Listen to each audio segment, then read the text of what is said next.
Hello, good morning, and you're welcome to the show. Of course, this is the morning ride, and I'm here to entertain you and educate you and give you all the weird information that you know you can only find right here on Metro TV. Make sure you stay tuned to the program today because I have Mr. Eric Opokuwari. He's the founder of the Sahara Hustlers Association, and today we're looking at the life of illegal immigrants outside of Africa. And my personality for today is Mr. Theophilus Astridge. He is a Liberian motivational speaker, teacher, and health advocate. And he is also going to add his voice to the whole Ebola awareness campaign.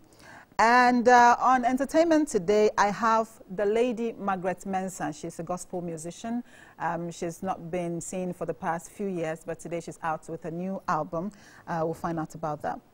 Well, this week, there was another story about yet another prophet. So today I've invited Prophet Osei Kwame to join me to discuss who really makes up a prophet. What really must they possess? We'll look at that. And before I wrap up the show, I'll be showing you a very, very, very disturbing video. How many very did I say? 3. But even that is an understatement. Very disturbing video.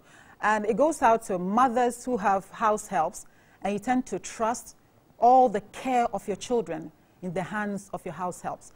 And please, if you don't have a strong heart, do not watch it. I watched it this morning, and it took me like 30, 45 minutes to put myself together, you know. So please, please, please, if you know that you can't take certain things, you have hypertension, high blood pressure, whatever, I'm warning you, the content are quite graphic. Don't watch it. That will come towards the end of the program. All right? So I will be right back after.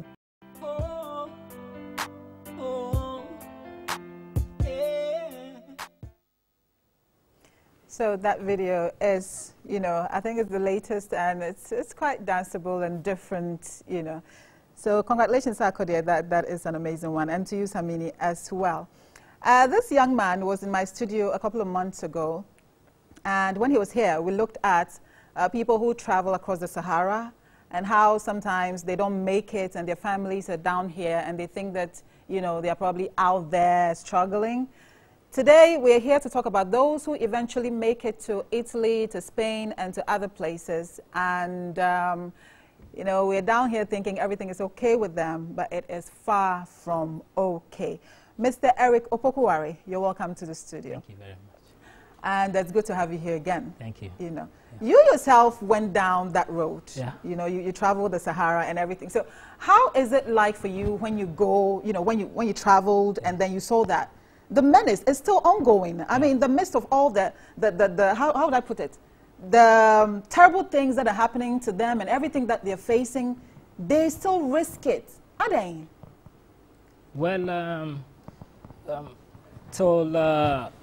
sometime, I don't know exactly when I started. So that time, no, a lot of people almost started till now, I'm for Faso. They still do? Yeah. Now, peak, you know, was when was the Arab uprising. Uprising. So that time now, I'm passing to Gaddafi, and it probably brave Faso, if a desert, if a in so services. That time, no timina chance, if a in so echo. I see. Now, one for him say, Honson Amufa, bet me a room, Makonyeska, Europe. Perception now, I'm for Europe, no. Okay. So, and still I'm for Iran. All right. So I'm going to show you a little clip, you know, of some people, some Ghanaians who live in Europe, Spain. Yeah. And then we'll come back and continue the conversation. Please don't move an inch.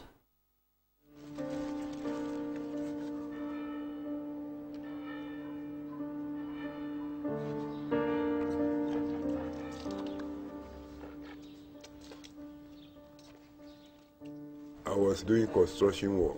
It's good for everybody. Good morning. Good morning. How are you? I'm fine. But they say they have a crisis. So all the whole company break down. The construction, they can't work. Fabrica, you can't work. There's no job anywhere.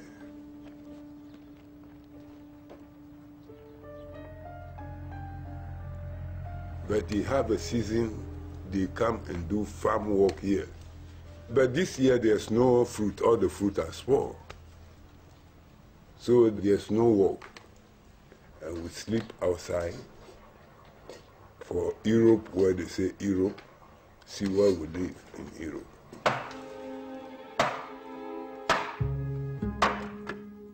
I stay here 6 months without doing nothing. The family, they always consider that we are travel, we will bring something home, but now we are suffering. Even to eat, only God. Sometimes somebody pass, you beg for money, they give you €2, €5, you take, you buy food and you prepare. And sometimes 3 days, 4 days we didn't get, we stay like that. That's how we live.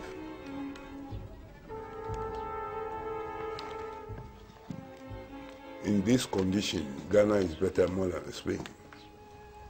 Just imagine, look how people are sleeping outside. In this type of condition, look the place people are cooking.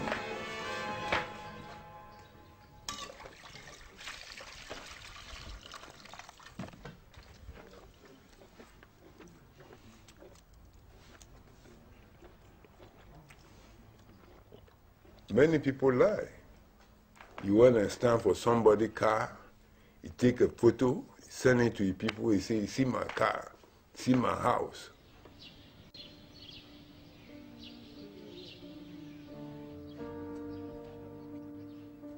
I'm a family man.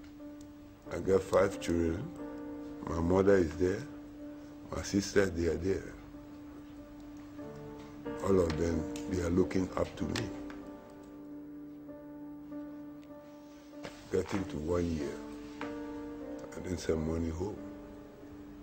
Even right now, my mother is sick, and my children want to buy a book to go to school. I don't have the money.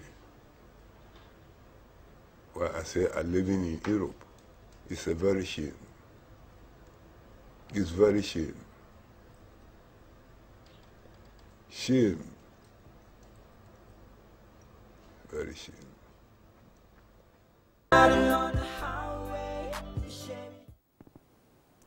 All right, so that is a very, sad one. And like you said, people are here thinking that everything is okay with them out there.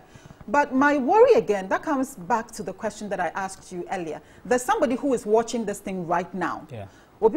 Says somebody died on the desert. Yeah. But they will still go. They will still go. Yeah, but the perception is that you can only make it in Europe. That perception is there. You understand? And until we work it out, it's going to be there. You understand? You have to, intensify educational campaign to, sensitize the public. Tell them that it's not only in Europe that you can make it. Absolutely not. Look at the video. Look at how they're eating. If somebody doesn't pass and give them some handouts, yeah, they don't get nothing to eat. Sometimes 2, 3, 4 days. I visited a lot of them in Stockholm, Central Station in Sweden. And they have to line up in the church. The churches have to fill them. I was with them. When I went there, I tried to locate them and find out their living conditions and stuff like that. And I was shocked when they told me they're going to eat. I said, where are you going to eat? They say, follow us. I followed them, and a lot of people were queuing up, line up. Waiting to be fed? Yeah. And do you know where this food was coming from? From leftover from the restaurant. They go and give it to the churches, and the churches has to what kind feed of them life with this. Is this? And you have to risk your life to that extent across the desert and across the sea to be fed. In this manner. Leftover food from somebody's restaurant. It doesn't actually work. It doesn't really add up. But my problem is that people don't put in so much effort here into work here. Yeah. But when they go out there, yeah, they're putting a lot. Yeah. Do you know how much it costs, by sea to get to Europe? How much? Because there's somebody probably in the village, yeah, who wants to go to Europe, yeah, by all means, yeah, and then they get there. They don't even care. Almost say do or die. Yeah. How much does it cost them to It costs around $1,500, $1,800 US to cross from Libya to Italy, or from Morocco to Spain. It costs around $1,000. So let's say $2,000. Yeah, $2,000. Yeah. And then this money is paid to what? To the traffickers, to the connection guys. I see. Yeah. And then does it come with any other incentives, like No. There's no guarantee. You pay the money, they put you in camp. When they almost more often than not have connection with the immigration, so then they put you in a camp. When the time comes, they say, hey, hiya, let's go. So they put you in a record ship. So, and then that's it, you're gone. Yeah, they buy it cheaply. And they put around 500, 300 immigrants. In one boat? In one boat. And then when they get there, what I want to know is that if I am going to Kumasi, I must know somebody there. Unless, of course, okay, I have a hotel. I have money to go rent a hotel.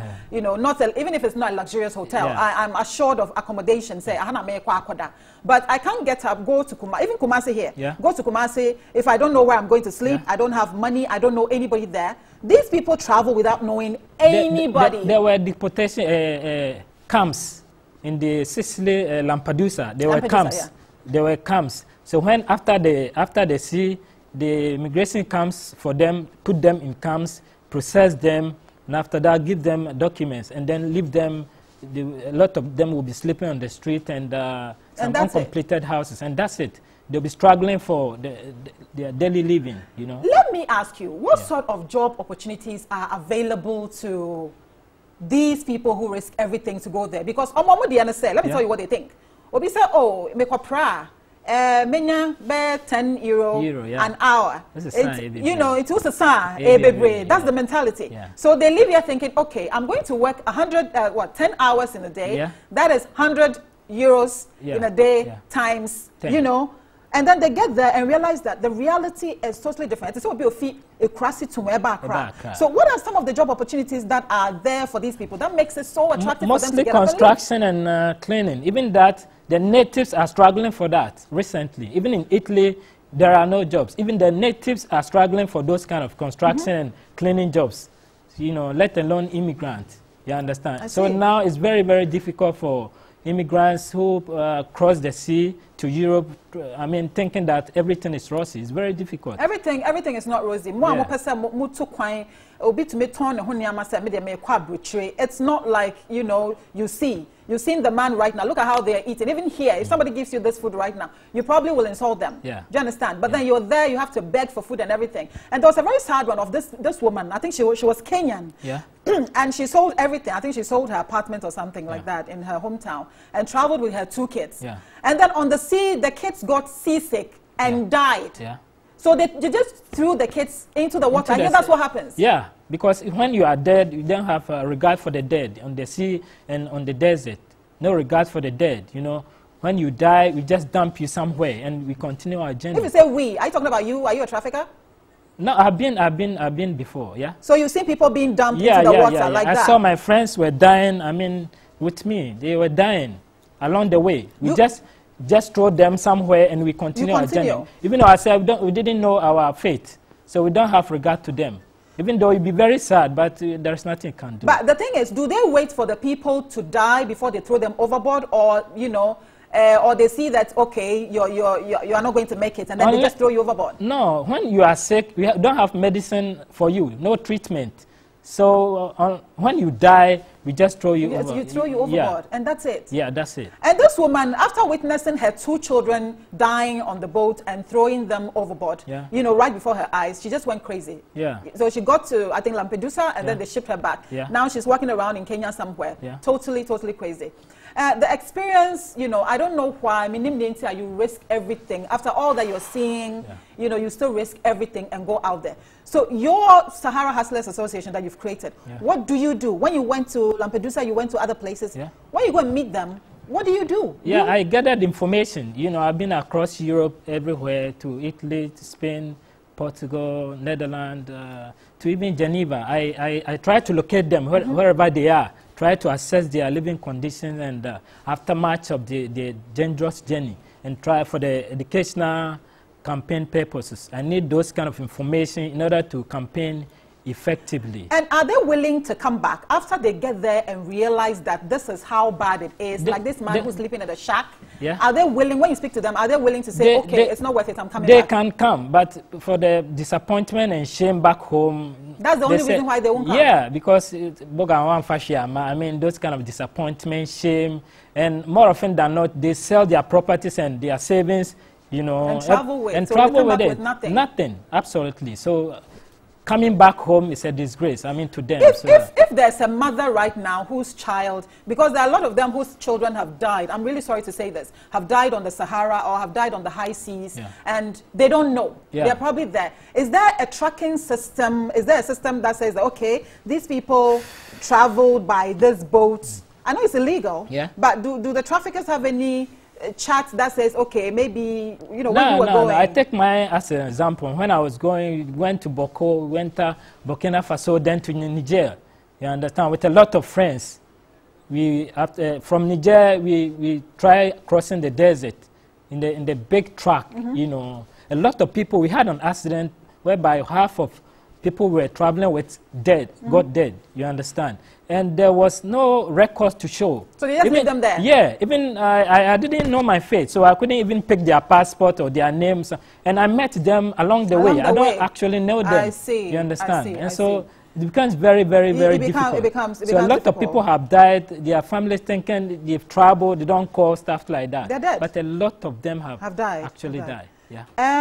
Okay, so you saw Eric Opokuware's number on your screen. If somebody is to call you right now, what information are they going to get from you? We have information about, I've traveled around Europe and I've worked with Ghana Immigration Service in the field and sensitization programs. Currently, we have a documentary running on GTV and we went to schools campaigning. You know, we have a lot of information regarding illegal migration. So if I'm looking for a name, there's a chance that maybe if I come and ask you, you can we get have a researcher called Mark Simpson. Currently in Libya, we have, I mean, people around Europe that we contact them for names. So if my child is out there and you have him or her on your database and I call you, there's a chance that you can probably help me out. I can also make calls around. And those of you who have kids who have traveled and you don't hear from them, there's a chance that, well, maybe, I'm sad to say this, that they didn't make it, or maybe they're out there suffering. So if you call Eric and he can help you track them down, he has a few names, he can help you. I'm told that our women are also suffering, that some of them become prostitutes when they get there. When they get there and they see that they have no jobs and stuff like that, they turn into prostitutes. I met several of them in Paris, and I mean, they turn into prostitution, you understand. It wasn't by choice, but, you know, by virtue of what they find themselves. You know. Eric. And I just want to add that it's not migration that is bad. You know, we have legal and illegal migration. Migration is very good. You know, it has helped development of the world. We are talking about illegal migration. When you find yourself without right papers and documentations abroad, you are being hampered in a way. And so when you want to travel, you need the right document. You need right papers to travel. So that you can enjoy. So that you can enjoy. So you saw Eric's number on the screen earlier on. It's 026-590-3520. That's 026-590-3520. If you call him and he has any information on your children that have been gone for so long, he will help you out quickly. And also, people need to recognize us, the government and various NGOs, embassies, civil societies have to come on board to support this worthy cause, because I think that is equally as a road accident, HIV, malaria, and all those, even Ebola, that's killing a lot of people. It's also life-threatening activity. I mean, and so people have to recognize and help us, government, so that we can help effectively. Definitely. So please call him 026-590-3520 if you want to help him, you know, in any way that you can. I think that this is a worthy cause that everybody must support. Travel with the right documents, else you go and find yourself stranded somewhere. Eric, as usual, it's always a pleasure having you. Thank you. Always a pleasure. Thank you. And like I said, the video I will be showing towards the end of the program, please do not watch it if you don't have the heart for it. It's especially for mothers who leave their children in the care of house helps. I have warned you. I'll be right back.